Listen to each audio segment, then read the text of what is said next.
আজকে আমরা এলাম বৃক্ষমেলায় ফ্যামিলি নিয়ে।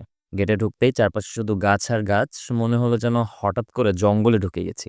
হাঁটতে, হাঁটতে চোখে পড়ল মিয়াজাকি আম, তারপর জাম্বুরা, আমলকি, আনার, সূর্যমুখী। হ্যাঁ, এত গাছ দেখে মাথা ঘুরে গেল। কোথা থেকে শুরু করব বুঝতে পারছিলাম না। একটা স্টলে এত ক্যাকটাস একসাথে দেখে অবাক হয়ে গেলাম।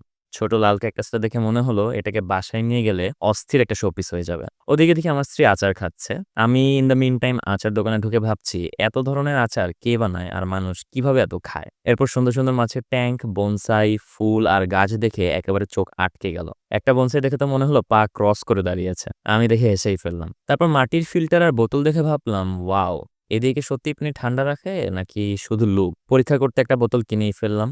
বাঁশের দোকানেও ঢুকলাম, সেখানে খেলাম বাঁশ পাতার চা। স্বাদ একদম গ্রিন টির মতো, মানে টেস্টিং কিন্তু এক্সপেরিয়েন্স দেওয়ার মতো। মেলার ভেতরে বিশাল একটা টাওয়ার, ট্রি হাউস, জাপানি কই মাছ, মানে সব মিলিয়ে ভাইব একেবারে স্পেশাল লাগছিল।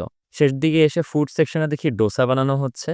দাঁড়িয়ে দেখলাম আর ভাবলাম এটা ভ্লগে খেতে পারলে গ্র্যান্ড এন্ডিং হতো, কিন্তু আপাতত দেখা দিয়েই ভ্লগ শেষ।